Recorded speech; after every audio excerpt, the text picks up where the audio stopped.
नमस्कार, सरल टॉक में आप सभी का स्वागत है। आपके साथ मैं हूं गिरिराज शर्मा। इस समय सोशल मीडिया पर आरआरबी एनटीपीसी चारों तरफ दिखाई दे रहा है, क्योंकि बिहार के छात्रों ने जिस तरीके से प्रोटेस्ट किया है उससे सरकार भी हिल गई है। हालांकि आंदोलन थोड़ा सा उग्र हुआ, क्योंकि इस आंदोलन में कोई लीडर नहीं था। छात्र एकजुट होकर के जो है रेलवे ट्रैक पर आ गए, पटरियों पर उतर आए, रेलवे को रोक दिया और सरकार को मजबूर कर दिया। उसके बाद रेलवे की तरफ से प्रेस कॉन्फ्रेंस की गई इसको लेकर के, और जो परीक्षा उसको पोस्टपोन कर दिया गया। लेकिन सोशल मीडिया पर उसके बाद एक हैशटैग ट्रेंड करने लगा, हैशटैग खान सर, और छात्र आ गए सपोर्ट में, क्योंकि खान सर जो कि बच्चों की आवाज उठाते हैं रोजगार को लेकर के, उनको समय समय पर उनके साथ खड़े होते हैं, उन पर एफआईआर दर्ज कर ली गई। ये अपने आप में एक बड़ी बात इसलिए है कि जो शिक्षक छात्रों की आवाज उठा रहा है, क्या शिक्षकों की आवाज और छात्रों की आवाज को दबाने के लिए ऐसा किया गया, या हकीकत में खान सर ने कोई गुनाह किया? यह सबसे बड़ा सवाल है। इसीलिए हमने सोचा कि इस मुद्दे पर शिक्षकों से ही बात की जाए। मेरे साथ मध्य प्रदेश के युवाओं की 3 जान, भदौरिया, गोपाल और चौहान जुड़ रहे हैं। ये तीनों वो शिक्षक हैं जिन्होंने मध्य प्रदेश में पुलिस भर्ती के लिए आवाज उठाई, और ये कहना गलत नहीं होगा कि मध्य प्रदेश में अगर पुलिस भर्ती आई है तो इन 3 चेहरों की वजह से आई है। चर्चा की शुरुआत करें उससे पहले सभी से एक अपील है कि सरल टॉक की आवाज को सब्सक्राइब कीजिए और इसे सोशल मीडिया के हर प्लेटफॉर्म पर शेयर कीजिए। दिनेश जी, सबसे पहले आपकी तरफ आना चाहूंगा। खान सर पर एफआईआर की गई है। हम आपसे जानना चाहेंगे, क्या ये एफआईआर करना एक शिक्षक पर सही है?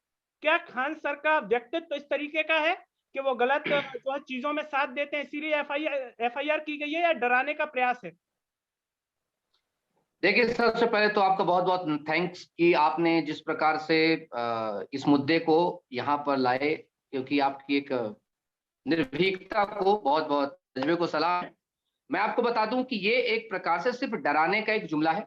जो धाराएं लगभग 8 से 10 धाराएं रखी गई हैं, उसमें कुछ अज्ञात लोगों पर एवं तथाकथित करके रखी गई हैं, और जिस प्रकार से उसमें प्रकरण बनाया गया है, चाहे वो 147 का 148 का प्रकरण हो, ठीक है, 151 का प्रकरण हो, 323 का प्रकरण हो, 504 506 का प्रकरण हो, ये सारे ऐसे प्रकरण, अधिवक्ता होने के नाते मैं बता दूं, ये सारे जमानती हैं।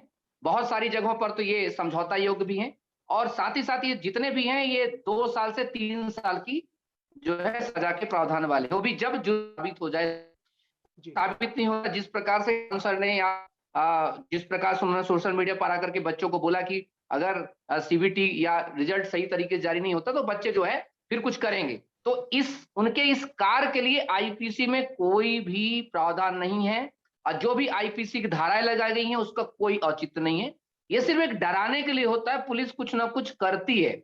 जैसे मैं एक बात बता दूं, उसमें एक धारा है, आप देखेंगे उसमें 323 करके है, ठीक है, 323 होगी, इसको एक और धारा होगी 200 करके आगे चल करके है, और धाराएं आप देखेंगे तो 504 और 506 धाराएं। इन धाराओं में होता क्या है? धाराओं का मतलब है कि आप पुलिस काम कर रही थी, एक सरकारी सेवक काम कर रहा था, आपने उसको रोका, उस पर चोटिल किया, मतलब उल्टा चोर कोतवाल की रात। पुलिस ने मारा, पुलिस ने पीटा, प्रयागराज में बच्चों को निकाल निकाल कर जिस प्रकार से हॉस्टल से अंदर बाहर किया गया।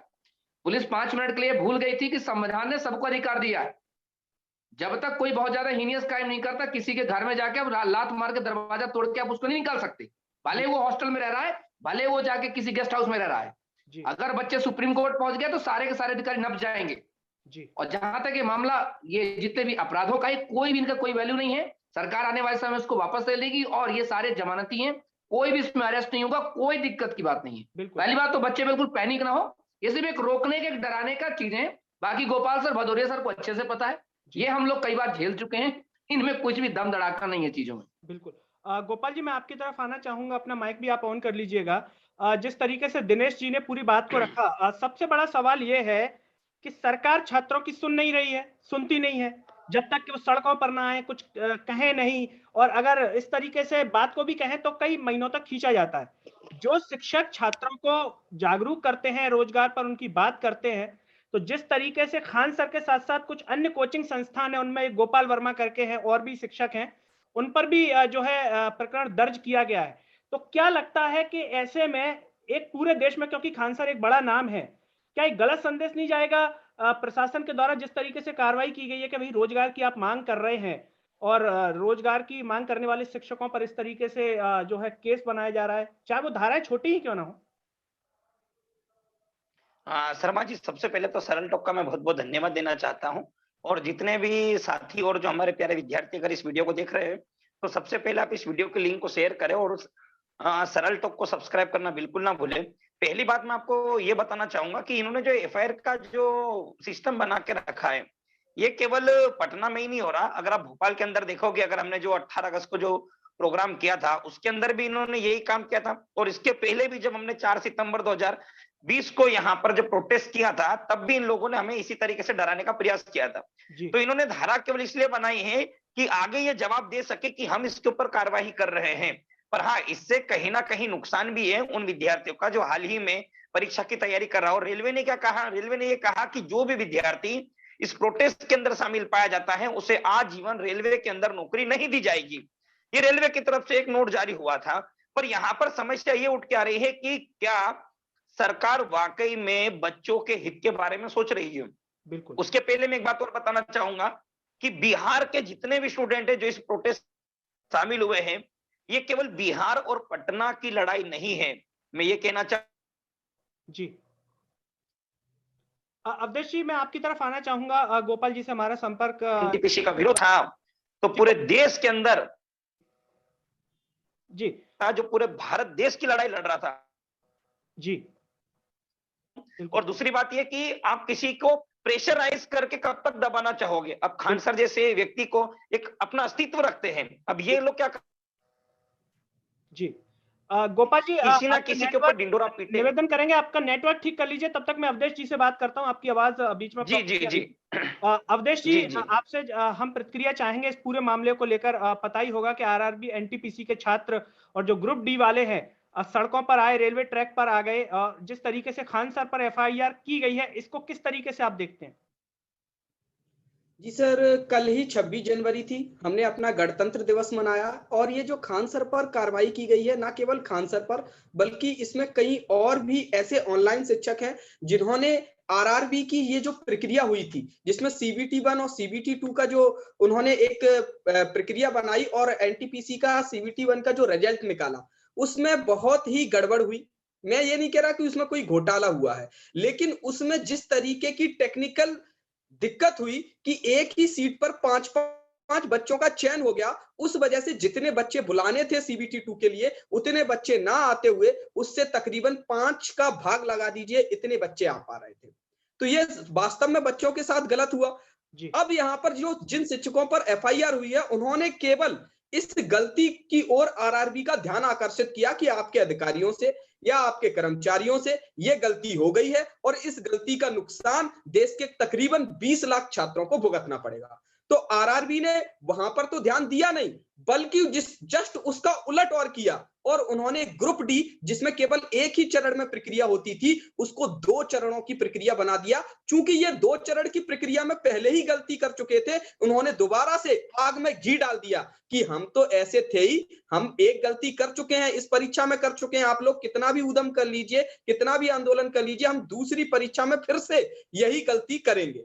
और अगर टेक्निकली देखा जाए तो 2 चरणों की ये जो प्रक्रिया है, इसमें सब छात्रों का बहुत ही नुकसान है, क्योंकि यहाँ पर आरआरबी ने सही तरीके से इस प्रक्रिया को संभाल नहीं पाया है। अब रही बात सर एफआईआर की, तो इस तरीके की एफआईआर हमारे गणतंत्र पर एक धब्बा है, क्योंकि सर एफआईआर में सर चौहान सर एडवोकेट हैं, उन्होंने बता दिया होना जाना कुछ नहीं है, लेकिन सर इसका एक साइकोलॉजिकल प्रभाव पड़ता है।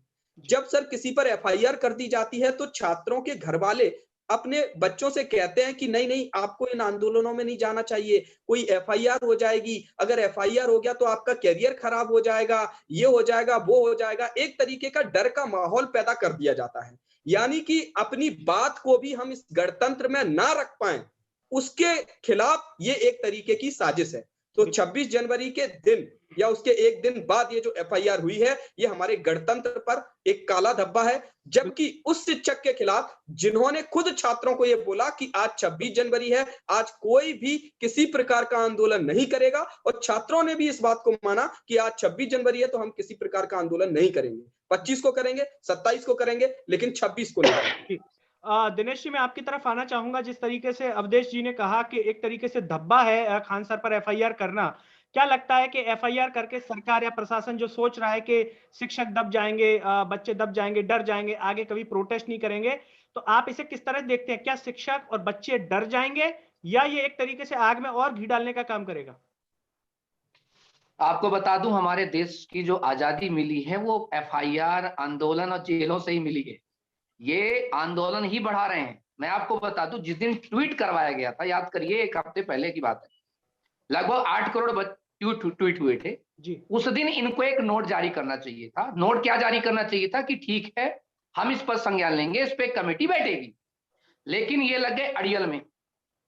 जो सरकार, वर्तमान सरकार है, उसको ये लगता है कि भाड़े से लोग आते हैं, जब ये लोग बस भेजते हैं, आपको याद हो हमारे जमहूरी मैदान में भी बड़ा प्रोग्राम हुआ था, आपको याद होना चाहिए। जी। और जितने बड़े बड़े के प्रोग्राम होते हैं तो बड़ी बड़ी बसें जाती हैं, पैसा दिया जाता है, भाड़े से चलो तुम्हें पिकनिक ले जाते हैं। तो इनको लगा होगा कि जब हम पैसे इनके पास, युवाओं के पास है नहीं, भीड़ कहां से आएगी।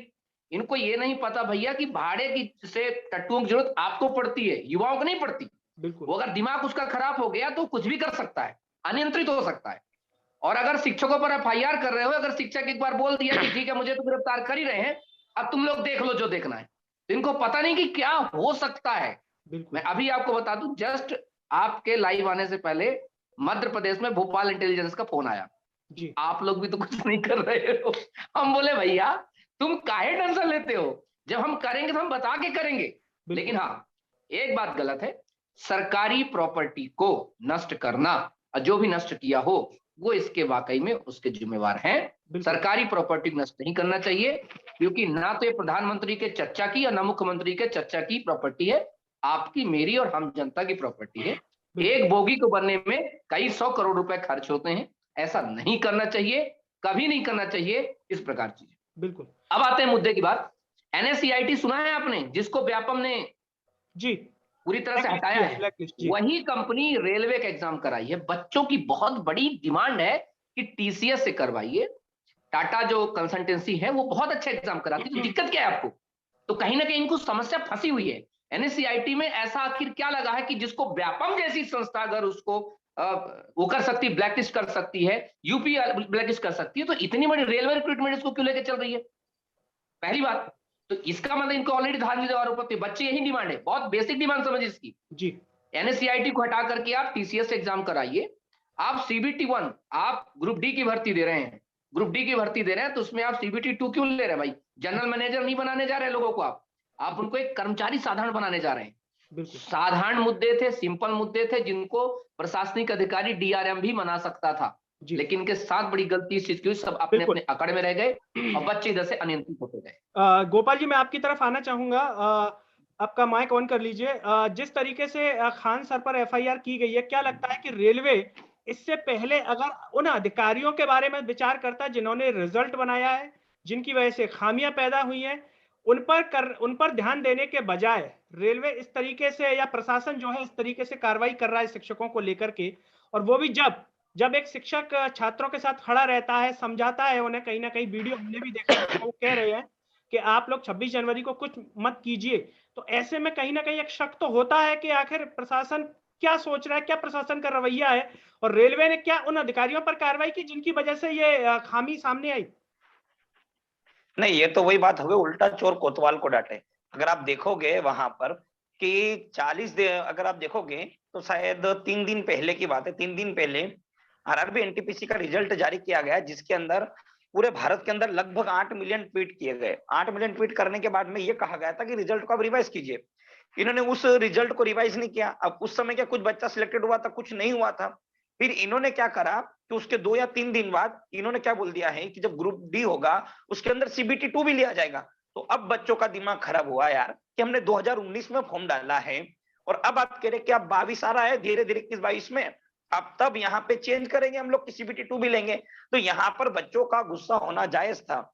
क्या कोई भी व्यक्ति किसी एक वैकेंसी के लिए 4 साल तक कंटिन्यू तैयारी कर सकता क्या? ये तो सरासर गलत था। और रेलवे को क्या है, तब ऐसा नहीं लगा। और रेलवे ने क्या करा, 4 साल से तो भर्ती नहीं ली, और जब भर्ती लेना थी तो विद्यार्थी उनकी चाल समझ गए और उन्होंने विरोध करना चालू किया। अब विरोध कोई अकेले खान सर ने तो नहीं किया, विरोध तो स्टूडेंट ने किया, और खान सर तो मना कर रहे थे कि आपको विरोध नहीं करना इन चीजों का, जो हमारी बात है हम सीधे रेलवे से मनाएंगे। और उन लोगों ने अपने मन की चलाए और इन्होंने ये सोचा आप क्या कर लोगे, जरा करके दिखाओ। जी और आप जानते हो कि जब यूथ ग्राउंड में उतरता है तो फिर वो अपने मन की करके जाएगा ही। तो इन लोगों ने सबसे बड़ी मूर्खता करी रेलवे ने, कि रेलवे बिना सोचे समझे कोई काम करता है।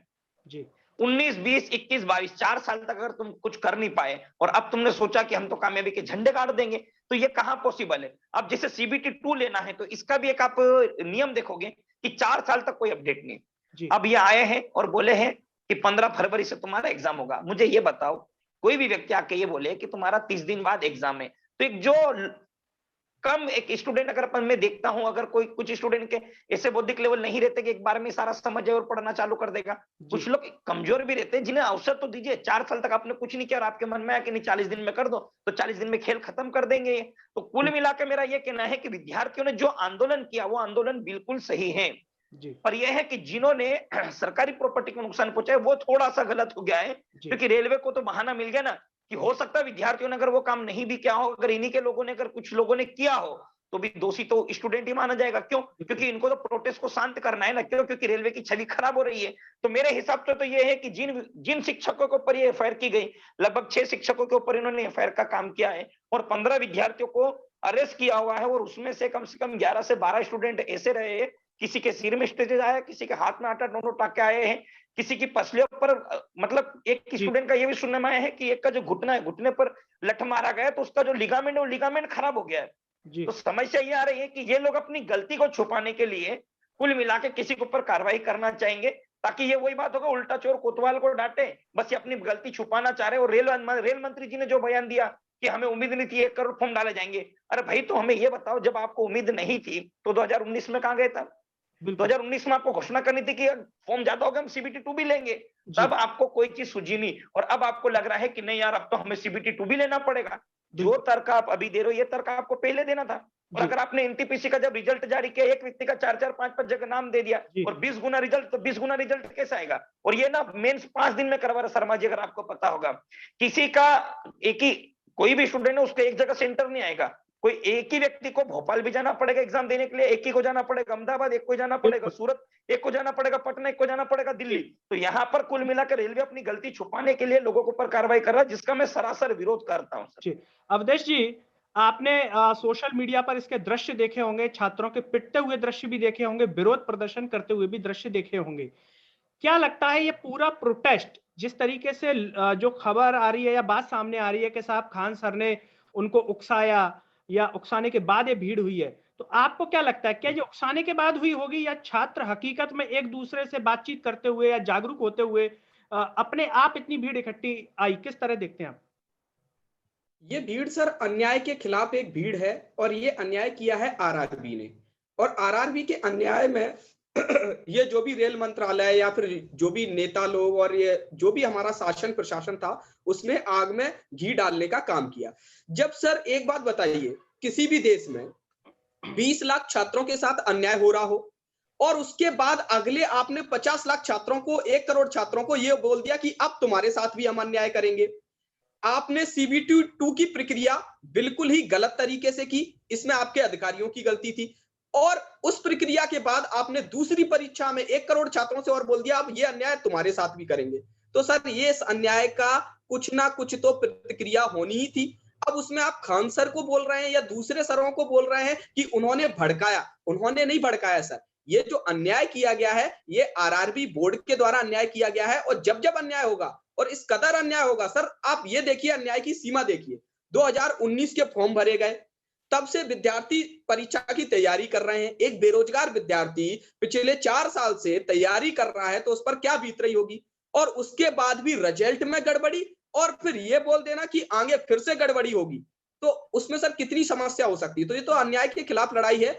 और अगर आप वीडियोस भी देखेंगे सर, किसी भी टीचर के वीडियो देखेंगे तो सभी ने ये कहा था कि हम डिजिटल प्रोटेस्ट करेंगे और हम डिजिटली सरकार तक अपनी बात पहुंचाएंगे। क्या सर एक बात बताइए सर, एक दिन में 10-10 मिलियन ट्वीट हो रहे हैं, तो क्या सरकार तक बात नहीं पहुंच रही? क्या रेलवे तक बात नहीं पहुंच रही? आरआरबी बोर्ड तक बात नहीं पहुंच रही कि ये यहाँ पर कुछ गलती हुई है? क्या सरकार को संज्ञान नहीं लेना चाहिए था कि यहाँ पर 1 करोड़ बच्चों के साथ कुछ गलत हुआ है किन्हीं 2-4 अधिकारियों की वजह से, तो इसको सुधार करना चाहिए? इस पर तत्काल प्रतिक्रिया देनी चाहिए कि बच्चों तुम्हारे साथ जो भी गलत हुआ है उसको हम संभालेंगे। ये सरकार की जिम्मेदारी है कि देश में कानून व्यवस्था बनी रहे। अगर 1 करोड़ लोगों के साथ कुछ अन्याय होगा तो वो 1 करोड़ लोग जब प्रतिक्रिया देंगे तो इस तरीके की प्रतिक्रियाएं भी आएंगी। ये सरकार समझती है, उनके इंटेलिजेंस ने भी उनको बताया होगा, लेकिन फिर भी सरकार अपनी अकड़ में है कि उनने बस वही है कि हमने जो कदम आगे बढ़ा दिया, चाहे गलत हो चाहे सही हो, हम पीछे नहीं हटेंगे। चाहे 1 करोड़ लोगों की बात आ जाए, चाहे 2 करोड़ लोगों की बात आ जाए, हम पीछे नहीं हटने वाले। और फिर सर ये तो युवा हैं, और युवा शक्ति का आप इस तरीके से दमन नहीं कर सकते। हमने सर वीडियो फुटेज भी देखे, हॉस्टल्स में पुलिस गई, उसके बाद वहां पर तोड़फोड़ की और जबरन लोगों को घसीट घसीट के बच्चों को और फिर मारा गया सर। इस तरीके के बहुत सारे वीडियोस हमको देखने को मिले। तो क्या ये अत्याचार नहीं है? क्या ये गलत नहीं है? क्या बताइए सर, अगर मान के चलिए कुछ असामाजिक तत्वों ने वहां पर सरकारी संपत्ति को नुकसान पहुंचाया, वो गलत बात है, बिल्कुल गलत है, लेकिन उनकी भी आप देखिए कि कौन है, उन पर एफआईआर कीजिए। लेकिन बाकी छात्रों को आप इस तरीके से घसीट के मार रहे हैं, ये अधिकार आपको किसने दिया है? दिनेश, किस सरकार में और किस संविधान में ये अधिकार दिया गया है? बिल्कुल। दिनेश जी, मैं आपकी तरफ आना चाहूंगा। आपने बिहार का ये आरआरबी एनटीपीसी का पूरा प्रोटेस्ट देखा, क्या लगता है कि धीमे धीमे युवा जाग रहा है, समझ रहा है कि हाँ बेरोजगारी देश में बढ़ रही है, और इनको देख करके क्या अन्य राज्यों के युवा, चाहे मध्य प्रदेश की बात करें, अन्य राज्यों की बात करें, आने वाले समय में अगर सरकार ने रोजगार को लेकर के ध्यान नहीं दिया तो आज बिहार में इतनी बड़ी संख्या में है, क्या पूरे देश में हर राज्य में इतने युवा निकलेंगे? बिल्कुल लगेगी। अभी मध्य प्रदेश में होगा, 15 अगस्त को प्राचीर पे खड़े होकर के बोल रहे हैं शिवराज मामा जी की एक साल पिछले हमने 44,000 भर्ती दे दी। आपको पता चला? गोपाल सर आपको पता चला? 44,000 भर्ती कर दिया। तो मुझे अभी तक 226 पदों जी। और सुनो सर, मैं आपको एक बात बता रहा हूँ जी, चौहान सर, मैं आपको एक बात बता रहा हूँ जी, सीएम जब भी बोलता ना, भगवान कसम 1 लाख से कम की बात करता नहीं। बोला अब 1 लाख लूंगा, अरे मैं 1 लाख पिछले इनके 10 महीने से सुन रहा, और कल और घोषणा में 1 लाख से जरा कम ज्यादा बोल दे यार। जी दिनेश ये हुआ है। तो अभी जी, तो ये जो अब बताता हूं आपको कि रेलवे का वजह आंदोलन, ये जो छात्र नहीं जानते सुन लीजिए, ये बात मुझे नहीं कहनी चाहिए थी क्योंकि बहुत अंदर की बात है, लेकिन आज कहना जरूरी है आपके माध्यम से। इस बात को पूरे देश में पहुंचाइए। 35,000 पोस्ट है लगभग, ठीक है, रेलवे में। उसके लिए लगभग 1 करोड़ ज्यादा फॉर्म गए हैं। सच्चाई ये है 1.5 लाख ऐसा बच्चा जिसके नंबर सेम है। समझ रहे हैं सर? सही। अब ये सरकार की दिक्कत ये है, भर्ती है 35,000 और 1.5 लाख ऐसे बच्चे जिनके नंबर इक्वल सेम है, एकदम एग्जैक्टली बिल्कुल। तो अब ये परेशान इस बात से है कि हमने पहले तो सीबीटी 2 रखा नहीं, अब क्या करें, क्योंकि फिजिकल भी इनका सिर्फ एक प्रकार से क्वालिफाई नेचर से है। अब क्या करोगे, अब नंबर कैसे जोड़ गया? तो कुल मिला के ये है कि किसी प्रकार से एन कैन प्रकार करके भर्ती को खींचा जाए। अगर बीजेपी सरकार जीतती है आगे के चुनाव में तो क्या करेगी, कुछ पोस्ट बढ़ा करके किसी प्रकार से टीम ताम करेगी। नहीं जीतती है तो कांग्रेस या अन्य पार्टी के ऊपर देकर के आगे चल जाएगी। ये सिर्फ विदाई दी जा रही है। ये बहुत अंदर की, बहुत प्राइवेट बात बता दी हो सारे युवाओं को। इस बात को समझ लीजिए। वरना रिजल्ट जारी हो जाता, एग्जाम हो जाता कब? 2020 में ही जी। लेकिन नहीं किए जानबूझ के। इनको पता है कि इनके साथ इनसे बहुत बड़ी गलती हुई है और ये उस गलती को छुपाने के लिए ये विभिन्न प्रकार के काम कर रहे हैं। रहा सवाल भड़काने का, तो एक एफआईआर आरआरबी पर होनी चाहिए क्योंकि सबसे पहले भड़काया है आरआरबी ने। क्यों गोपाल सर? भाई अगर आरआरबी नहीं भड़काती तो कोई वीडियो नहीं बनाता, कोई ट्वीट नहीं करता, तो कोई आग नहीं लगाता। तो ये एक एफआईआर इन पर, एक एफआईआर मंत्री जी पर, एक एफआईआर प्रशासनिक अधिकारियों पर, एक एफआईआर रिक्रूटमेंट बोर्ड पर, एक एफआईआर एनएससीआईटी पर और एक एफआईआर उस कमेटी पर जिस कमेटी ने ये जो रिक्रूटमेंट बनाया है और सीबीटी 2 लाया है। सबसे पहली एफआईआर इन पर दर्ज होनी चाहिए क्योंकि इन्होंने ही युवाओं को भड़काया है और इनको 1,000 करोड़ का जुर्माना भरना चाहिए रेलवे बोर्ड को अपने जेब से कि इन्होंने भड़काया, जिसकी वजह से हुआ। किसी युवा, किसी टीचर ने नहीं भड़काया है। सच्चाई ये है, कानून ये है। अगर आप कानून के तरीके से देखेंगे तो। गोपाल जी, संक्षिप्त में आपसे जानना चाहेंगे, जिस तरीके से एफआईआर हुई है खान सर पर, अन्य जो शिक्षक है उन पर, क्या इससे देश के जो अन्य शिक्षक हैं जो बच्चों की आवाज उठाते हैं, चाहे मध्य प्रदेश में हम आप लोगों की बात करें, अन्य राज्यों में और भी शिक्षक हैं जो बच्चों के साथ खड़े होते हैं, क्या वो इससे डरेंगे या उनके इरादे और मजबूत होंगे? मेरा ये मानना है कि इन्होंने जो एफआईआर किया है, इससे न केवल बिहार के अपितु पूरे भारत वर्ष के जितने भी शिक्षक है जो विद्यार्थियों की बात करते हैं उनको एक साथ खड़ा होने का अवसर दे दिया है। जी। और अभी तक ये जो प्रोटेस्ट था ये बिहार तक सीमित था। अगर खान सर और इनके जो साथी शिक्षकों के ऊपर जो एफआईआर की गई है, अगर ये वापस नहीं ली जाती है तो अभी तो केवल बिहार की ट्रेनें रुकी थी। जी। मेरा ये मानना है कि अगर ये घटनाएं घटित होती रही तो मुझे ये लगता है कि हर गांव गली शहर से शिक्षक ना केवल बल्कि विद्यार्थी भी उस प्रोटेस्ट के लिए उतरेगा मैदान में, कि अगर आप अन्याय कर ही रहो तो हम उस अन्याय के भागी हम भी बने। आप हमारे ऊपर कितने अत्याचार करोगे आप करो। तो मेरा ये मानना कि हम एफआईआर से डरने वाले नहीं है। और आप तो जानते हो शर्मा जी, हमारा जेल से पुराना नाता रहा है कि जब भी हम प्रोटेस्ट करते हैं तो हमें जेल की सैर खानी पड़ती है। तो हम लोगों को तो इसकी आदत हो गई है। अगर सरकार चाहती है कि अगर उनके ऊपर जो एफआईआर की गई है वो वापस नहीं ली जाती है, पहली बात तो ये कि इनके पास कोई तथ्य ही नहीं है। खान सर ने भड़काया, क्या सबूत इसका?